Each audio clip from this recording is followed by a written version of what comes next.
Hoy vamos a continuar con esta serie basada en el libro de Nehemías, y como les dije la semana pasada, no se asusten, no estamos olvidándonos del libro de Hechos, pero por el resto del verano, y lo que nos queda de junio y julio, vamos a estar en este hermoso libro, el libro de Nehemías.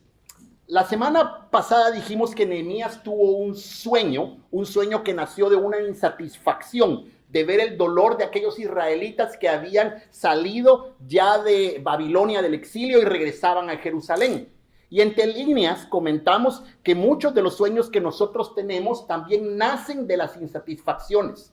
Fue probablemente una insatisfacción, el sueño por una vida mejor, la que nos motivó a muchos de nosotros para venir a este lugar. Como diría mi compatriota Ricardo Arjona, un día usted empacó un par de camisas, un sombrero, su vocación de aventurero, 6 consejos, 7 fotos, 1000 recuerdos y perforó la frontera. Y llegó hasta este lugar donde nos encontramos el día de hoy. No hay nada malo en soñar con vivir una vida mejor, con mejorar nuestro nivel de vida, con solucionar un problema de familia o con comprarse un carro o montar una empresa. No hay nada malo. Pero si esos son nuestros únicos sueños, entonces debemos revisar un poquito más nuestro corazón. La semana pasada dijimos que vivimos en una sociedad muy preocupada en su propio bienestar. Si yo estoy bien, entonces todo está bien.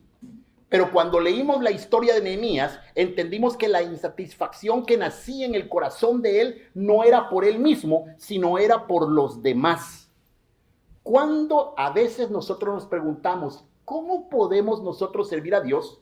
Tal vez no hemos comprendido aquel diálogo sencillo que tuvo nuestro Señor Jesucristo con sus discípulos, cuando les dijo, Señor, ¿cuándo te vimos con hambre y te dimos de comer, o con sed y te dimos de beber? ¿Cuándo te vimos forastero y cuándo te recibimos desnudo te cubrimos? ¿Cuándo te vimos enfermo o en la cárcel y te visitamos? Y entonces el rey les responderá, dijo Jesucristo, de cierto les digo que a todo lo que hiciste a los pequeños, a mí lo hicieron. El lugar para traer la inquietud que luego se convertiría en el sueño de Nehemías era la oración. Él oró a Dios y aunque la situación que preocupaba a Nehemías aún no había cambiado, dijimos que ciertamente el corazón de Nehemías ya había cambiado por completo. Nehemías se había acercado más a Dios a pesar de los problemas. Y en ese tono terminamos la semana pasada. Los problemas, las circunstancias de la vida, los dolores propios y los dolores ajenos deben ser una oportunidad para conocer más a nuestro Dios, para acercarnos más a Él. Para continuar entonces en esta mañana, les voy a pedir que por favor abran su Biblia y nos acompañen en el pasaje que vamos a estudiar esta semana. Nehemías capítulo 2, versos del 1 al 8. Y dice así la palabra de Dios. En el mes de Nisán, del año 20 del reinado de Artajerjes, mientras yo me disponía a servirle vino al rey, este me miró y como nunca antes me había visto triste en su presencia, me preguntó, ¿por qué estás triste? Enfermo no estás, lo que reflejas es un profundo pesar. Yo sentí mucho miedo y le respondí, larga vida a su majestad. ¿Cómo no estar triste si la ciudad donde mis padres están sepultados se encuentran en ruinas y sus puertas han sido consumidas por el fuego? El rey me preguntó entonces, ¿y qué es lo que pides? Y yo oré al Dios de los cielos y le respondí al rey, si es la voluntad de su majestad, y este siervo suyo es digno de su bondad, permítame su majestad ir a Judá, a la ciudad donde están sepultados mis padres para reedificarla. El rey que tenía a su lado a la reina me preguntó, ¿cuánto tiempo necesitas? ¿Cuándo piensas regresar? Y yo le dije el tiempo que necesitaba y el rey consintió en dejarme partir. También le dije, si es la voluntad de su majestad, que se me den cartas para los gobernadores del otro lado del río, para que me permitan pasar y yo pueda llegar a Judá. Y una carta más para que Asaf, el guardián de los bosques del rey, me provea de madera necesaria para reforzar las puertas del palacio del templo, las murallas de la ciudad y la casa donde yo voy a vivir. Y todo esto me lo concedió el rey, porque la bondad de mi Dios estaba conmigo. Oremos. Gracias, Padre, te damos en esta mañana porque tú estás hoy aquí en medio de nosotros. Es tu promesa que el Espíritu Santo iba a estar con nosotros todos los días hasta que tú vengas por nosotros. Gracias, Padre, porque creemos que el Espíritu Santo es nuestro Maestro, el que nos explica estas cosas que están en tu palabra, para que nosotros entonces podamos entenderla, grabarla en nuestro corazón, y al salir de acá podamos ponerla por obra y práctica. Que eso sea cierto, Padre Santo, que entendamos tu palabra, la grabemos en nuestro corazón y que al salir de este lugar estemos dispuestos a vivir por tu palabra. Padre, también te ruego por mí, para que al abrir mi boca yo pueda hablar con denuedo y valentía el misterio del Evangelio de Cristo Jesús, quien es nuestro Señor y nuestro Salvador. Amén y amén.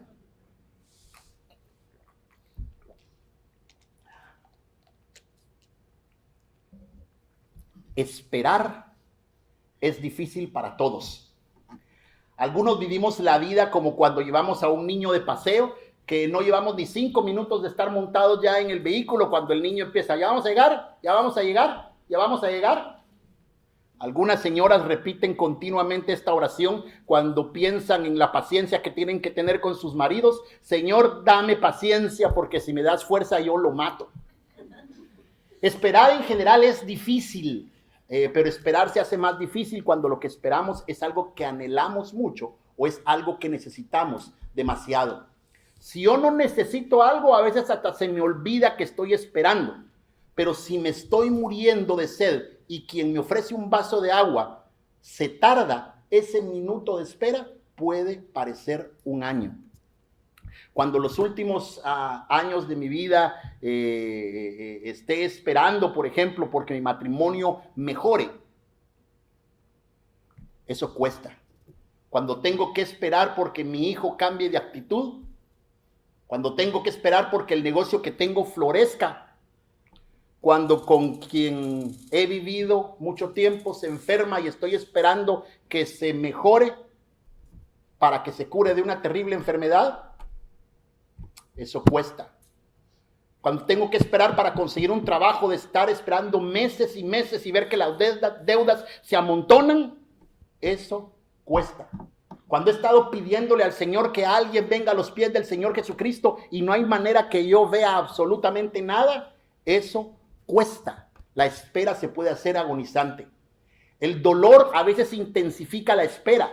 Si usted no lo cree, trate de esperar un segundo nada más sosteniendo una brasa caliente entre los dedos. El dolor hace que la espera se haga más difícil. El pasaje de hoy inicia diciendo que Nehemías se disponía a servirle el vino al rey en el mes de Nisán. Nisán es el primer mes del calendario judío, que en nuestro calendario gregoriano más o menos se ubica entre marzo y abril. Y si revisan rápido el pasaje de la semana pasada, se van a dar cuenta que Nehemías recibió la visita de sus compatriotas en el mes de Quisleu, que equivale más o menos al mes de noviembre o diciembre. Cuando nosotros leemos la Biblia, a veces nos parece que todo está pasando inmediatamente, pero realmente lo que ha pasado ahí es que desde la fecha en que Nehemías recibió la visita de sus hermanos contándole lo mal que estaban pasando, la gente que había retornado del exilio, han pasado 4 meses y Nehemías se ha tenido que estar tragando el dolor, se ha tenido que estar tragando esa inquietud por tratar de hacer algo por sus hermanos. Nehemías ha tenido que aguantar 4 meses de llorar por enterarse las vergüenzas y las penurias que estaban pasando sus compatriotas en Jerusalén, hasta que tuvo esta oportunidad de ponerse enfrente del rey y de servirle la copa.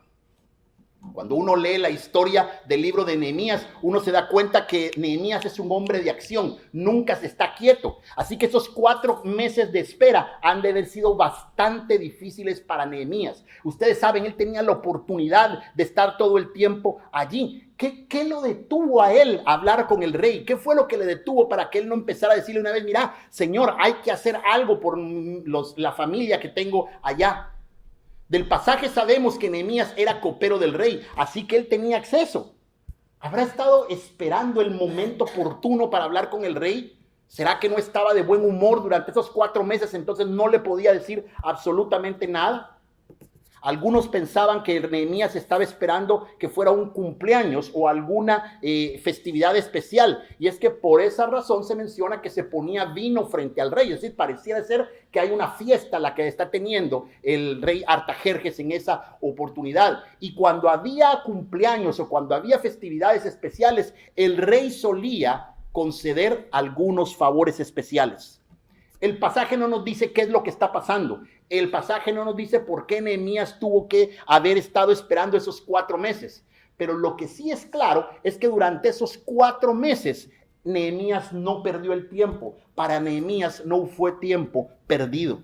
De acuerdo a cómo termina el pasaje anterior, nosotros sabemos que Nehemías durante esos 4 meses no se estuvo quieto. Él se dedicó a orar y a ayunar. 4 meses que él estuvo en medio de Dios, trayéndole su dolor, trayéndole su angustia. ¿Qué significa eso de estar orando por algo? Muchas veces nosotros decimos, sí, ya tengo meses, ya tengo años de estar pidiendo a Dios por este trabajo, ya tengo tiempo de estar pidiéndole a Dios por mi esposo, o ya tengo tiempo de estar pidiéndole a Dios por el problema que yo tengo enfrente de mí, mi hijo. Póngale el nombre que usted le quiera poner al problema. Ya tengo tiempo, decimos, de estar orando. Pero la pregunta es, ¿realmente oramos? ¿Realmente hablamos con Dios y le estamos contando lo que sentimos? ¿Le estamos contando a Dios lo que anhelamos, lo que estamos pensando? ¿Lo hacemos de continuo? ¿Mantenemos perseverancia en este tipo de oración? ¿O será que para muchos de nosotros estar orando significa solamente que tenemos la preocupación en nuestra cabeza todo el tiempo? Pero realmente nos presentamos delante de Dios para hablar sobre el asunto. Apartamos un ratito con Él para hacerle conocer lo que nosotros tenemos en nuestro corazón. Déjenme traerles un ejemplo que esté aquí más cerca de nosotros para tratar de comprender esto de qué significa estar orando todo el tiempo. Supongamos que nosotros tenemos un problema en casa con un hijo. Y cuando alguien nos pregunta que si hemos estado tratando de hacer algo en pareja, decimos, sí, nosotros hemos tratado de resolver este problema ya en pareja y lo hemos tratado de platicar entre nosotros. Pero la pregunta es, ¿realmente hemos hablado en pareja sobre el problema que tenemos con nuestro hijo? Es decir, nosotros sabemos que tenemos problema con nuestro hijo, pero realmente nos hemos sentado, nos hemos puesto a platicar, nos hemos puesto a explicarnos entre pareja qué hacemos con el problema que tenemos con nuestro hijo. O solo de vez en cuando estamos comiendo algo, nosotros decimos, ¿ya viste lo que hizo tu hijo? Pero realmente lo platicamos, nos sentamos como pareja a hablar del tema. Orar con Dios no debe ser diferente. Orar con Dios es abrir nuestro corazón delante de Dios, es aprender a sentarnos enfrente de Él, ser honesto en todo sentido, es abrir un espacio intencional para platicar con Dios de este asunto y hacerlo constantemente. Cuando la Biblia dice orar sin cesar, significa eso, no detenerse, continuar hablando del tema con Dios, preguntarle qué podemos hacer, contarle a Dios las ideas que se nos vienen a la mente respecto al tema. El salmista David tenía esto bien claro. El salmista dijo esto: por favor, Señor, escucha mis palabras. Toma en cuenta mis gemidos, mi Rey y mi Dios. Presta atención a mi clamor, porque a ti dirijo mi oración de mañana. Oh Señor, por la mañana tú escucharás mi voz y por la mañana me presentaré delante de ti y esperaré. Dios nos anima varias veces a tener este tipo de espera activa en oración. Hace tan solo unas semanas, cuando estábamos hablando sobre el libro de los Hechos, vimos que el Señor Jesucristo envió a sus discípulos con la promesa de que recibirían al Espíritu Santo y les dijo que tenían ¿qué cosa hacer? Esperar 50 días, pero la espera activa no era una de estar sentados nada más esperando que viniera. Dice que durante esos 50 días ellos estuvieron orando y rogando a Dios continuamente, de manera que continuamente significa apartar tiempo intencionalmente para hablar con Dios. No es estar preocupados nada más, no es solo tener eso en la cabeza y Señor, ayúdame con esto, es sentarnos con Dios y contarle nuestro problema de punta a punta, tratar de contarle las soluciones que se nos vienen a la mente y preguntarle a Dios, ¿es esto lo que tú quieres que yo haga? Nehemías era un ser humano como tú o como yo. Y esa espera, el tener que estar esperando la situación, el tener que estar esperando a ver qué iba a suceder, le caló el corazón de tal manera que se le empezó a notar en el rostro. Cuando se puso enfrente del rey Artajerjes el rey se dio cuenta y le preguntó: ¿por qué estás deprimido? ¿Por qué estás tan triste? ¿Estás bien? Un gran escritor, Charles Fishman, dijo que la traducción literal de esto sería así: ¿por qué se te ve el rostro tan mal? Ante esta pregunta del rey, Nehemías le viene un tremendo miedo. ¿Por qué le dio miedo a Nehemías? Solo podemos conjeturar nuevamente porque el pasaje no nos dice nada. Algunos piensan que como estaban en medio de esta fiesta, que si de repente la demás gente miraba que uno de los servidores principales del rey estaba triste, podría haber enojado al rey. ¿Cómo es posible que en medio de una fiesta el que está parado a la par mía tenga una cara tan alargada? Un rey enojado podía significar la muerte en esa época. También pudo haber sido que tenía miedo a expresarle al rey aquello que había estado pidiéndole a Dios por los últimos 4 meses. Todo el tiempo pidiéndole a Dios: necesito una oportunidad para hablar con el rey, necesito una oportunidad para hablar con el rey. Y de repente el rey le pregunta: ¿qué pasa? Y en ese momento él puede estar pensando: ¿qué pasa si me dice que no? ¿Qué pasa si me dice estás loco? Y aquí hay un dato interesante.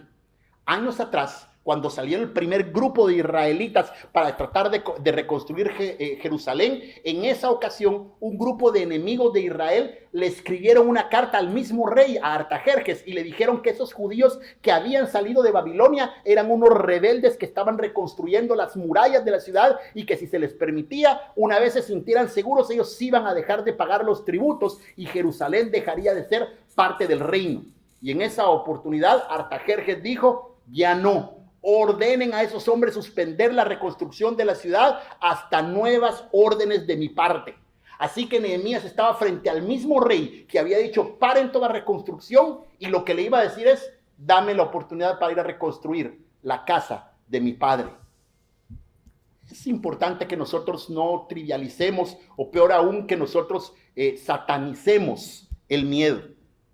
El miedo, la ansiedad, la aflicción son cosas reales. Todos nos sentimos miedo, todos sentimos ansiedad en algunos momentos, todos nos afligimos en algunos momentos, y algunos de los personajes de la Biblia han sentido miedo, han sentido aflicción, han sentido tremenda depresión en algunos momentos.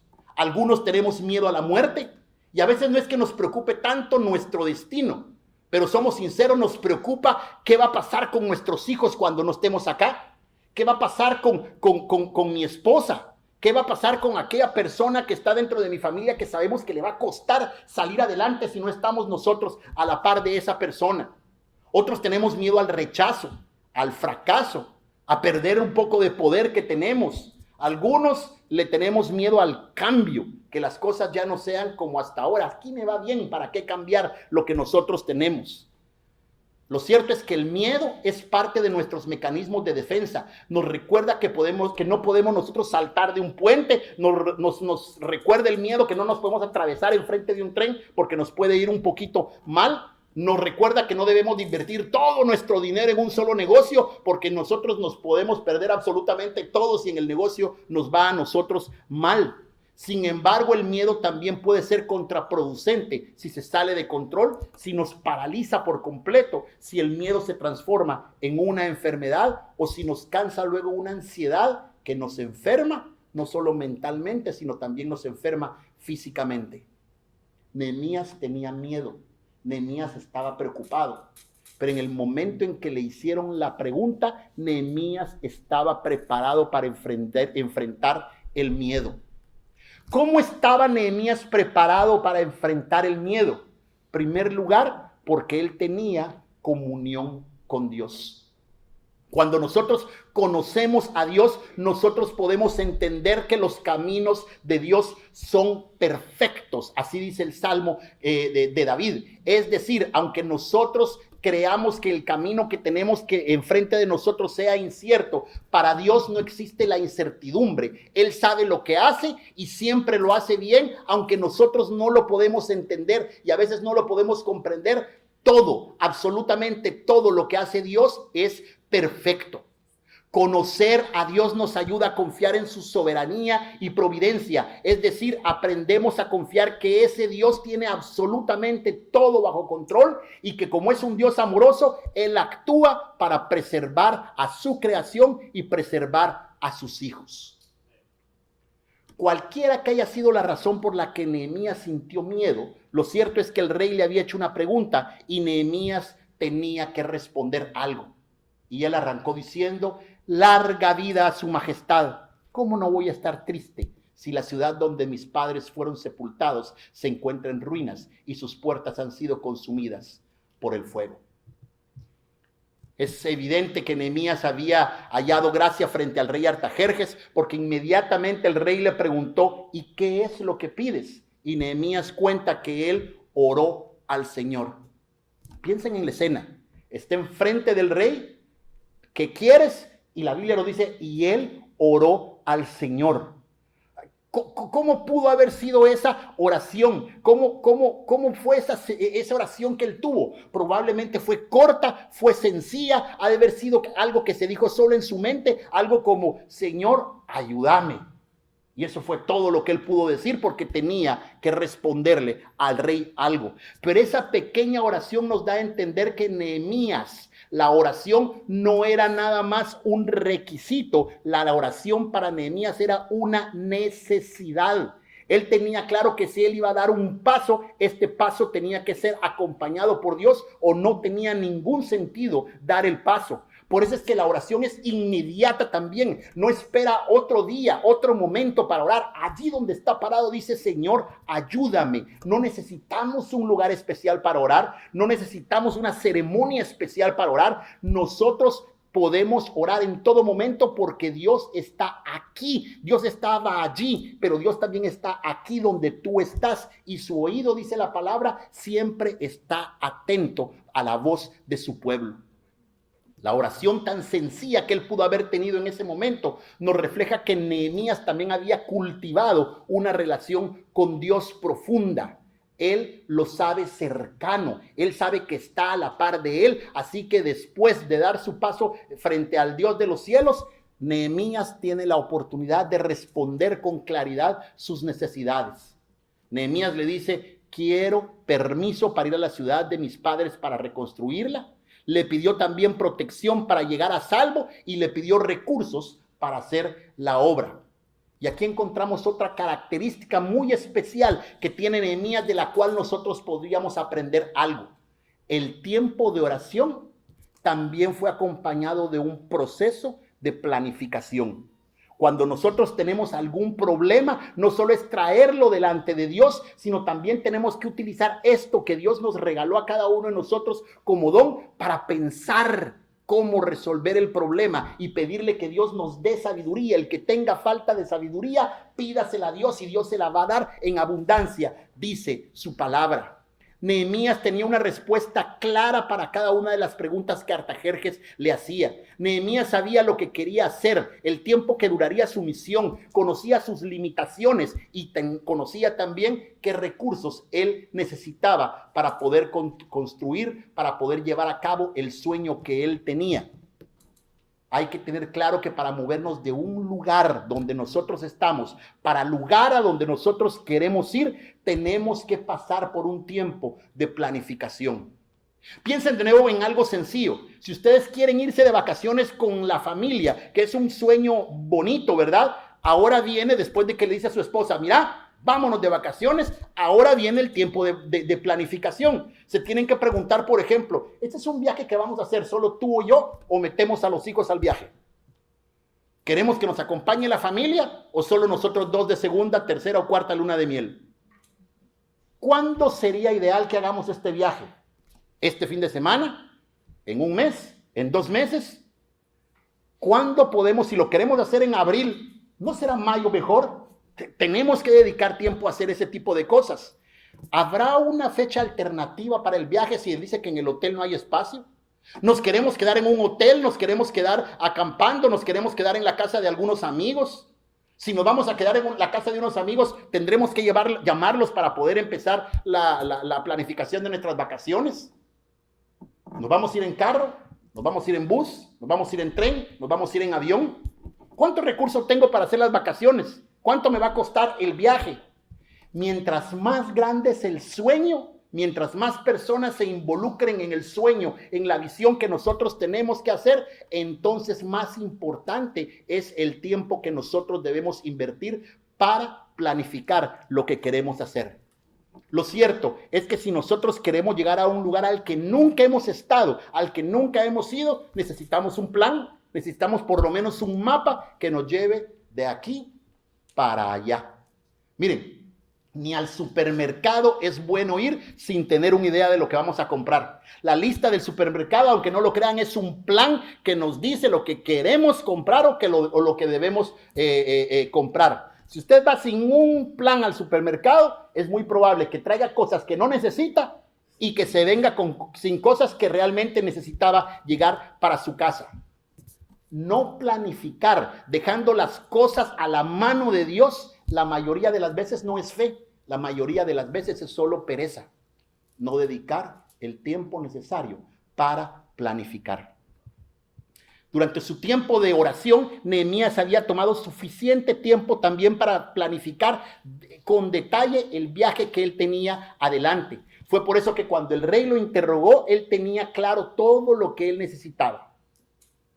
Voy a tratar de tocar un último pensamiento ahorita que me estoy ya acercando al final del sermón. Cuando el rey Artajerjes le preguntó a Nehemías qué era lo que él necesitaba, él no dudó en pedirle protección para cumplir su misión. También le dije, si es la voluntad de su majestad, que se me den cartas para los gobernadores del otro río para que me permitan pasar y yo pueda llegar a Judá. Nehemías sabía que el camino era peligroso y que la protección era más que bienvenida. Pero para mientras, menciona Raymond Brown, otro escritor, 13 años antes, cuando salió el primer grupo de gente de Babilonia hacia Jerusalén, junto con Esdras, que luego se convirtió en un amigo de Nehemías en la reconstrucción de Jerusalén, cuando le preguntaron a él si él quería protección, Esdras dijo ese día a las orillas del río Ahava convoqué a un ayuno general en honor de nuestro Dios para pedir que a nosotros y a nuestros hijos y a nuestros bienes nos guiara por el camino correcto. Miren lo que hizo Esdras. Esdras dice, no me atreví a pedirle al rey que enviara con nosotros soldados ni gente de a caballo para defendernos de los enemigos en el camino, pues le había yo dicho a él, el poder de nuestro Dios hace bien a quien lo buscan, pero no a quienes lo abandonan, los cuales experimentan su enojo. ¿Ven la diferencia? ¿Ven lo que está pasando en este momento? Es interesante, ¿verdad? Por un lado está Esdras, prescindiendo de la seguridad del rey porque confiaba plenamente en que la bondad de Dios lo acompañaría, mientras que Nehemías comprendía que si la bondad de Dios estaba con él, entonces el rey Artajerjes le daría todo lo que él estaba pidiendo, incluyendo seguridad. Dos siervos de Dios que aman al Señor, que pusieron su tiempo de oración. Uno le dice, no necesito protección porque el Señor me va a proteger. Y él piensa en su mente, así es como Dios va a responder mi oración. Y el otro dice, si Dios va a responder mi oración, el rey me va a mandar protección para nosotros. ¿Quién de los dos tenía razón? ¿Quién estaba en lo correcto? La experiencia cristiana, la que nosotros tenemos es eso, es experiencia cristiana y no podemos uniformarla. Es como juzgar a una persona porque llora en una película y decir que el otro no le gustó porque no lloró. Algunos lloran y otros no lloran, algunos ríen y otros no ríen. Es un hecho frecuente que los cristianos discrepamos sobre cuestiones importantes y es prueba de madurez espiritual manejar esas discrepancias de forma constructiva sin ensarzarse por ello en guerras verbales, dice Raymond Brown. No tenemos que juzgar fácilmente, porque tan diversos somos nosotros, así de diversa es la gracia de Dios y así de diversa es la gracia cristiana y la experiencia cristiana. A unos Dios los sana a través de una aspirina y a otros Dios los sana a través de una oración, pero ambos Dios los ha sanado. Vemos lo que pasa entre Esdras y Nehemías. Ese pasa en nuestra vida. No podemos decirle, ¿por qué no estás buscando trabajo? Y alguien dice, Dios me va a llamar cuando tenga un trabajo. Y otro decir, es que no lo va a llamar nunca si no sale a buscar trabajo. La experiencia de cada uno es distinta. Y no podemos atrevernos a juzgar a todas las personas de manera inmediata. Ambos, para los dos, Dios los ha sanado. El que se tomó la aspirina o el que le dijo, Señor, ayúdame, y al rato se le quitó el dolor de cabeza. Y esa es precisamente la conclusión que Nehemías da al terminar el diálogo con el rey Artajerjes, que todo lo que pidió se lo concedió el rey. Bonito, ¿verdad? Todo lo que le pidió se lo concedió el rey. Pero oigan cómo termina él, porque la bondad de Dios estaba conmigo. En el cumplimiento de nuestros sueños, en el cumplimiento de nuestras visiones, de lo que nosotros queremos conseguir, seguro que nosotros necesitamos planificación.